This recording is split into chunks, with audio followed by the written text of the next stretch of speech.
welcome to the Way Outside the Nest podcast. I am your host, Hollywood J, with so much to say. Let's start the show. Now on this show is a special edition.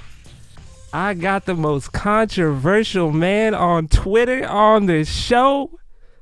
The already once banned, already once canceled Jflexo. What up, Jflexo? We bringing on Jflexo. We gonna talk about the Eagles. We gonna talk about AJ Brown. We gonna talk about Brian Johnson. We gonna talk about Jalen Hurts. We gonna talk about the offense. We gonna talk about the defense. We gonna talk about a lot of different things today. Get ready for this episode. Entertaining, as always. Don't cancel me, cancel him. But let's start the show.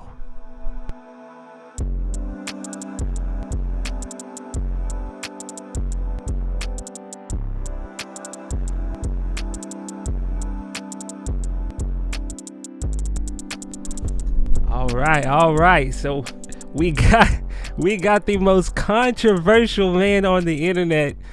On the line for the first time, man. I tried to schedule this last week, but we finally got it done. He got banned, but now he's back. He's back. So what up, Jflexo? How you feeling, man? I'm good, man. Wednesday, the L done kind of settled in for me, so you know.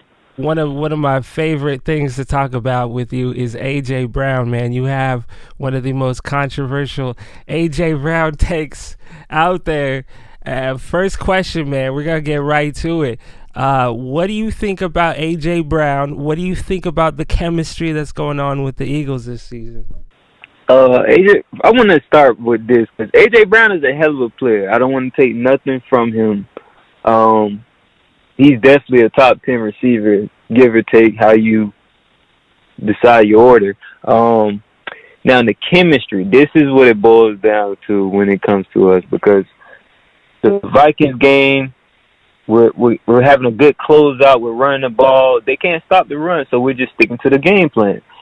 A.J. Brown gets into it with Jalen, B.J., Sirianni on the sideline, and next thing you know, we throw the ball three straight times and leave with no points, and then we give the Vikings a chance to come away with a win. Shout out to the defense. But from that moment on, it just seems like the team, like, from that game on, that moment, we just, like, had a weird chemistry going on where everybody's not on the same page. People, like, playing for stats, I want to say, because it really just was like a sore eye, especially being on a Monday night game? Yep. Okay, perfect. Everybody gets to see this, so of course it's going to get blown up on social media. AJ turns around and comes back and says, oh, it wasn't about targets or anything. I'm confused on what y'all could be getting into it about other than targets, because Smitty had a damn good game that game. He was balling. I think he had like 4 catches, 100 yards. See, I mean, it lines up. So, like, and then they gave you 3. You was the only person that got a pass on that drive. They threw you 3 straight passes. You left with 0 on that drive. So, I just think that moment kind of, like, flared up some egos. I think it even made Smitty feel away. Smitty's not a talkative guy. So, I think, and then I seen people saying on Twitter about Smitty complaining, I guess, last week or something, and I didn't see that. Like, I must have missed that of Smitty complaining, because I wanted to see what he said word for word. But I definitely think our chemistry is off, and it's showing in, like, crunch time, most definitely crunch time, because that's where our games are all coming to nowadays. I agree. I do know what people were talking about last week. Smitty was a little, I don't know how to describe it. He didn't look like he was going full throttle out there for the very first time in his career, in my opinion. I didn't see him But hey, hey. What do you think what do you think the Julio Jones pickup brings to this wide receiver core? Okay, so we lost Pascal in the offseason, went to Arizona. And since then, we haven't had a replacement for, I want to say, like, the person who does the dirty work. Yep. Facts. Receiver, red zone. Facts. Julio is a hell of a player. Like, outside of just the catching ability, he can run, block, whatever you need him to do, he can do. And I'll be damned if we're not going to be able to use Julio in any capacity. Rather he's healthy or not. I know he has the injury bug with his body nowadays, but nonetheless, he's effective.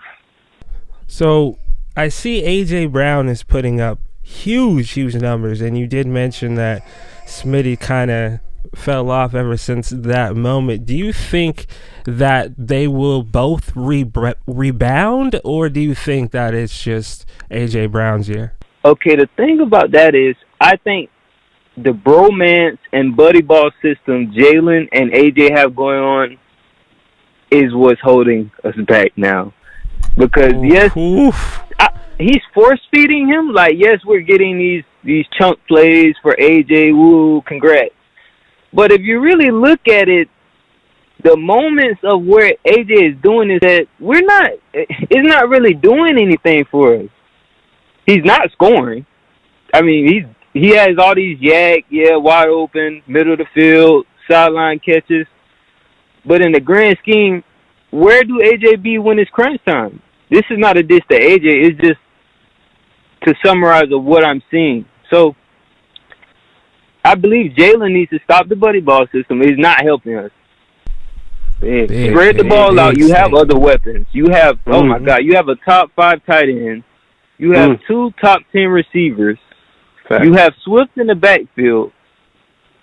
I mean, like, it's not just one player on the team. You can't just feed into his ego because he's complaining. I'm sorry. We're a championship team. How much do you think this is Jalen Hurts himself or the offense, as far as the coaching, the offensive coordinator, Brian Johnson or Nick Sirianni? That's an interesting question because I believe he's actually – I don't think every read the ball is supposed to be – the first read is A.J. Brown. That's just not how we've been playing since he got here. So I don't think they've changed it to, please him. But I do think the offense, like, the play calling and, like, the scheme is kind of – I think there's more to it going on behind the scenes. Like, I think Sirianni is starting to micromanage BJ. So he's starting to put more input and is throwing off BJ's game plan because I seen a motion play that I've seen BJ call in college, and I know that's his style of play calling, moving people around. Saw it too. Play action, big shot. That's BJ. But I know Sirianni likes to air raid offense. He just want to throw all day, and I think him getting into his ear is throwing off BJ's functioning. And when you do that, come on, it's only so long where things are going to start to look messy, and then people are going to blame BJ because obviously he has the play calling title, but really it's Sirianni. Funny thing is, we got some McNabb comments this week that we got to get into here for the very first time. Did you see those McNabb comments? What are your thoughts on McNabb's take? McNabb almost took a shot at A.J. Brown, what it sounded like. We can't deny that he's had that experience already. Now, in his experience, he was actually the one in the wrong, personally. I think T.O. was right. T.O. had the right to be mad with him. He wasn't being what Jalen is, basically. He's dedicated to the game, XYZ. So, but this time, I believe 5 is right. You complaining, ever since that situation a little bit before, it just seemed like, actually, we can take it back to last season. We can take it back to last season. I remember discussing this last season. Yeah, we've been talking, we've been brewing. All that running. Yeah, so you know what I'm saying? They had a problem with running the ball so much. You know what I'm saying? We're trying to close games out. That's why I had to bring up we're a championship team. We can't just be playing for stats. It's way bigger than that. It's always been. If you played in Philly, you know we don't just care about stats. We want to win the game at the end of the day. Yeah, you put up 200 yards receiving, cool. Did you win the game? No. So That's facts. I think 5 was right. And then AJ actually replied pretty quickly. So It hurt. yeah, it wouldn't have bothered you if it wasn't true. Facts. Facts. No wiser words haven't been spoken right there. It wouldn't have bothered you if it wasn't a little bit true.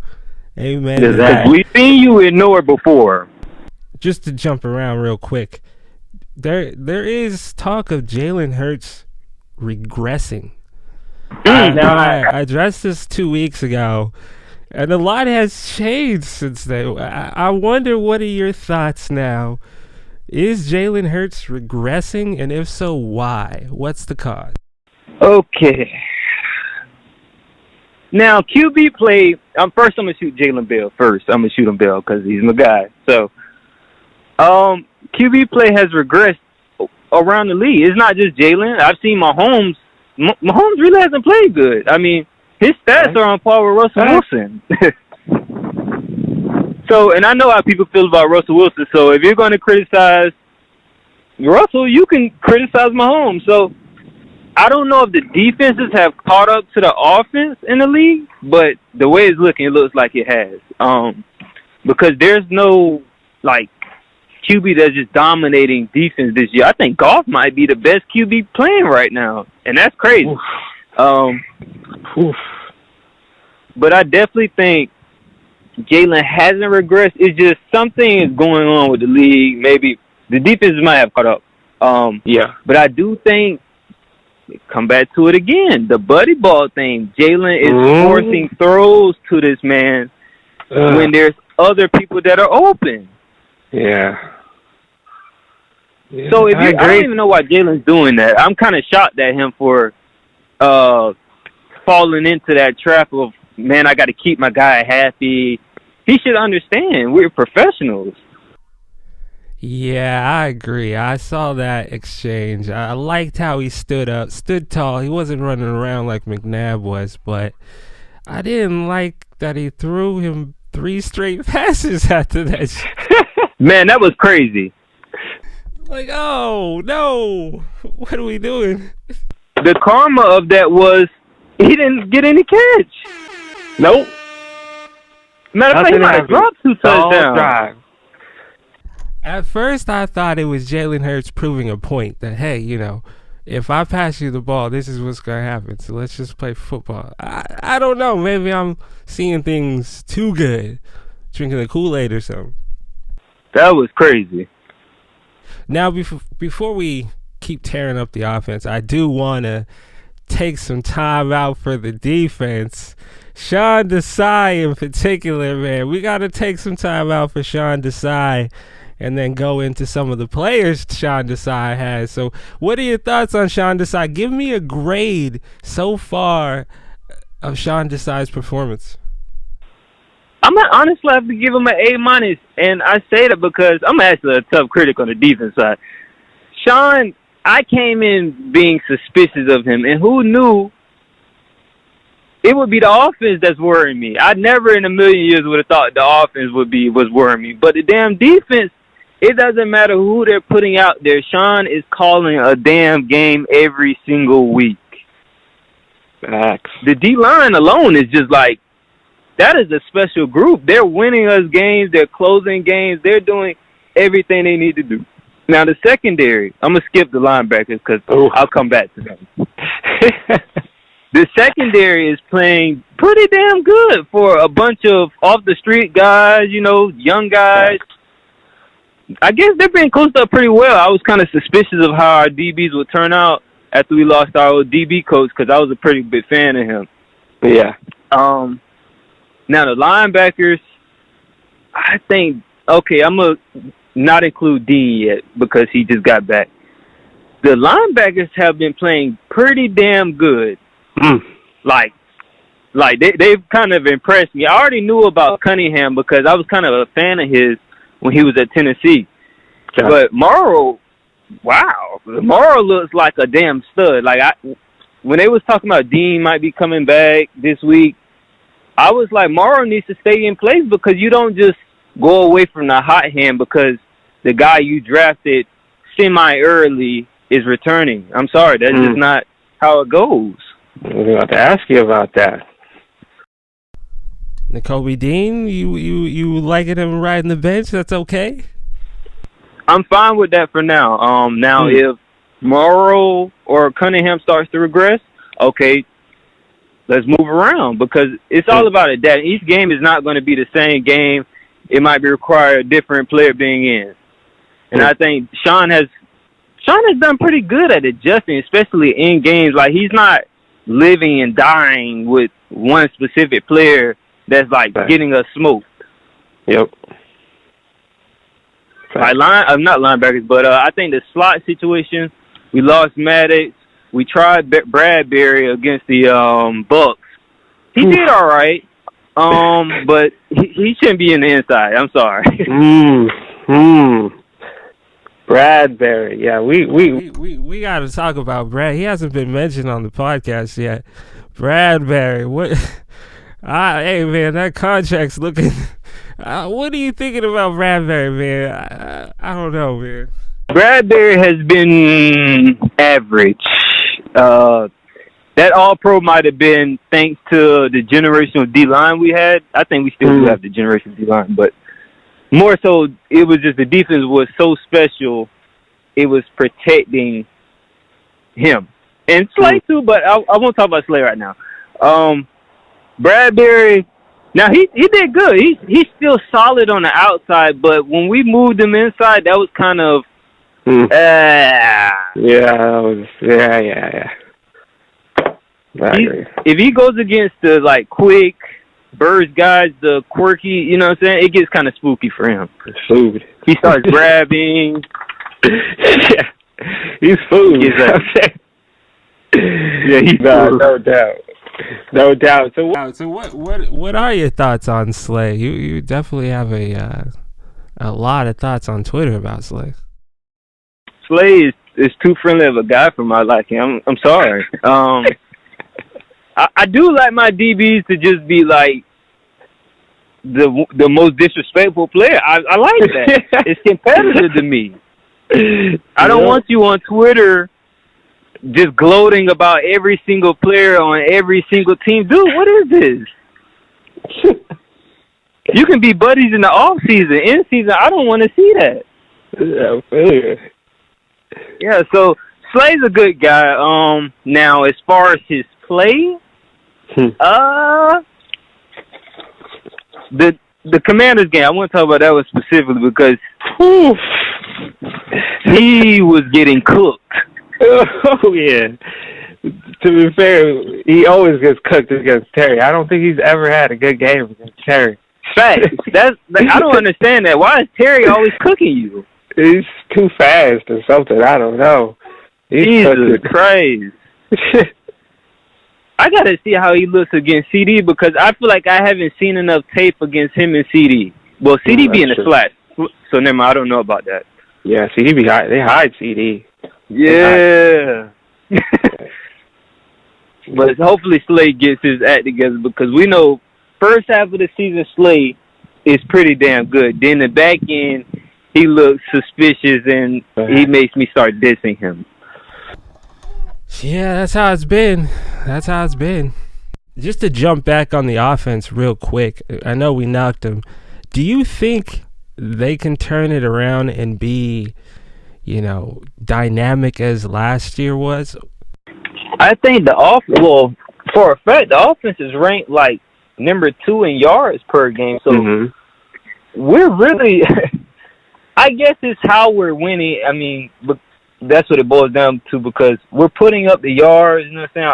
Our red zone offense is really the biggest problem for us right now because when we get down there, we're doing weird things that's like,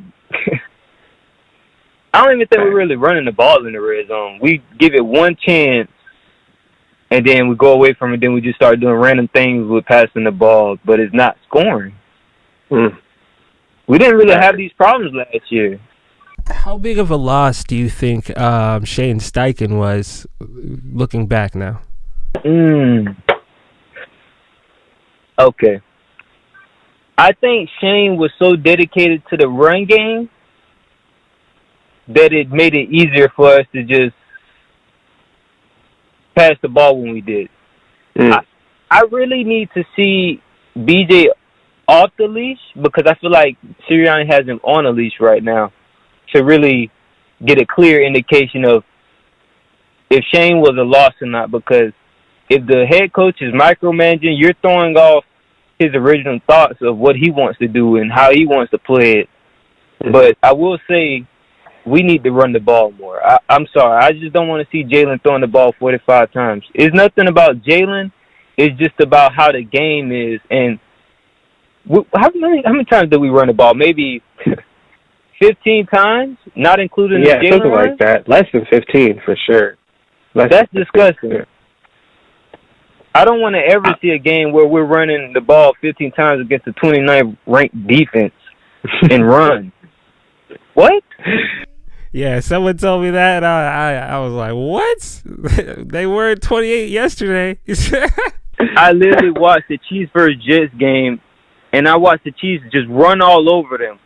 So when I thought, like, days leading up to our game, I'm like, man, we run the ball, man, we just going to destroy them. We come out and just, because Reed and Sauce is not playing, we want to get style points. Why are we throwing the ball this much, dude?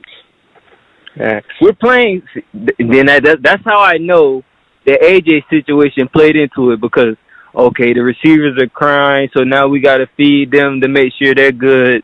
Okay. Yeah. Do you think that fantasy football has made, I don't know, like diva wide receivers even more diva? Not even wide receiver. I've seen Dallas Goedert make some comments too. It was more in more like, hey, you know, I'm not worried about that stuff. But he still made those comments. Do you think that's having any effect on all of our weapons actually? I'm not really a fantasy guy, so I don't know. I know the guys usually, like, fans complain to them like, yo, you made me lose this week, but I think depending on the player, like the Goddard, AJ Brown, I don't think Goddard is really a stat guy though. I think it's more so of him just he's a weird guy. I don't know how to explain him, but like he's damn good, but he has his moments where it's like, okay, dude, like what's going on here? Agreed. He definitely has those just crazy nobody but him moments, for sure. He did say before the season he was trying to get 1,000 yards. That ain't happening. He said that? Yeah. That was his goal, is to, because he got what, like 600 or 700 last year. So his goal was 1,000. And that's out the window. Yeah. So there's that. Yeah, that's suspicious now. Now, okay, you're bringing up stats. See, these guys, okay, yeah, the Eagles starting to come out. Yeah. Man. We might have a stat team, all stat team, and it might be affecting Smitty. So who knows, man? I saw Smitty a little less juicing, and I was like, damn. Huge drop. Those drops were crazy. Huge drop. Yeah. He looks like he's not in the game. I mean, I really can't even be mad at Smitty, because I'm definitely gonna hold him accountable for those drops, though, nonetheless. But yeah, for a guy to just instantly get thrown the ball after he's just been not included in the offense for like the past 3 weeks, what do you expect from him? You can't. Whether it be football or basketball, you have to get guys involved to keep them engaged. Rather it just be a 2-yard pass here, a 2-yard pass there, you're keeping them engaged, so when you really want to go to them, they're ready. Yeah. I agree. So I feel like Sirianni them you have to move the ball around, man. You can't just AJ show us all day because when it gets crunch time, AJ might not be there. The other guys will be. Facts. And we already know how AJ's effort is when he doesn't want to, go 100%. It seems, yeah. I think this Julio Jones signing was such a huge deal just for that alone, just to get a Hall of Fame GOAT player in the locker room when you're trying to half-ass it. You can't half-ass it in front of Julio Jones. Like, nobody could do that. So I'm excited about that. I hope I'm looking at all of our wide receivers every play. How are they running? How hard are they running? I'm looking for the dogs. Jesus Christ. Quez. Can we please talk about Quez? Oh, let's talk about Quez, man. We've been watching Quez for 3 years now, man. What's going on? What's going on, Quez? Man, so now I've been on the Quez train from day one. So like it hurts me when my guys I put faith in let me down. So year one, okay, you look like if you invested into your craft, you would become something solid in this offense. You would be the third, fourth option at times, depending on how Goddard's playing. Okay, year two, you come in, you get a girlfriend, and your craft, your dedication to your craft is just disgusting. You just don't respect the game this year. You have a big drop in the Super Bowl. The one L Jalen had on his record for that year, and to watch the game, you drop it and fumble it, blew the game. You just let us down year two. Okay, so year three, we're expecting you to lock back in. You look pretty solid early in the little moments I seen them feeding you, but now you're having hammy issues, and then you play against the Rams, and AJ and Smitty are blocking for their life, and you decide to not cut up to get the first down. I couldn't believe he didn't get that first down. Yeah, that was wild. That I know how he saw that and got on those phones immediately because he was disgusted. Yeah, that was wild. Two blocks, bro. We saw that play from every angle, and there is no way you couldn't get that first down. I don't even know what you were doing. I can tell you. I think you hit it on the head. I've tried. I really said it on the podcast, but brother got a girl, got a little snow buddy, and man, he's chilling. He's chilling right now. Comfortable. Yeah. Oz is better than him. I get Quez has that game-changing speed, but as a overall player, Oz is better than him. Better run blocker, better hands, better route runner. You're just faster than him. That does not mean anything. That is facts. You will be a good decoy. That's what when we put you in, you can be the decoy guy for Smitty them. So that's facts. That is facts. And he's not even being much of a decoy this year either. So. Yeah, it's still on the field. Yeah, it's just saw him jumping around, waving his arms in the end zone the other day. That was crazy. You ran the wrong route. How are you waving your hands at him and you ran the wrong route? Of course he doesn't see you. It wasn't in the script. Well, brother, we've had a great talk here. Is there anything else you'd like to add to this? I just want us to beat Miami because if we lose, I think things will get significantly worse. Oof. Inside and outside. Facts. So let's put together a good game plan, win the game, and move on to the next one. You think that's going to happen? I'll keep my thoughts to myself until I know for sure Lane Johnson is playing and we have facts. Safety. Man, they got a tough D-line, yeah. We're going to need everybody for that one. I do think our D-line is about to tear Miami up, though. I do think that. Oh, yeah. Jalen Carter's going to come back. Oh, it's first on now. What are your thoughts on Jalen Carter, my guy? Generational talent. Like I'm just in disbelief. This boy is this good. Facts. And shout out to Hassan Reddick, man. He took that cast off, and he's here. He's another player without that cast off. Yeah, he's back. Hey, Jordan Davis? Man, he's making me proud. He's starting to use his hands. He's becoming a pass rusher. This is all we asked for. He's special. Do you think the Eagles are still a Super Bowl winning capable team? Yes. I don't think our problems are big enough for us to be out of that conversation. And besides, if we look around the league, I don't see 3 teams better than us. I'm sorry. All right, brother. Well, I appreciate you for calling up. For me calling, getting this call done. Can you drop your tag for your new Twitter, my guy? Yes, sir. JFLEX0_. There it is, my guy. Well, I appreciate you once again. That's Jflexo, Mr. Controversial himself. Thank you for tuning in, man. We appreciate you, brother. Take care. Appreciate you having me, man. I take it easy. Thank you. Thank you. Yes, sir. And there you have it. The Jflexo episode. Special thank you to Jflexo for coming through, talking Eagles with me. Of course, thank you guys for listening. You can find me out at outside the nest _. Once again, that is at outside the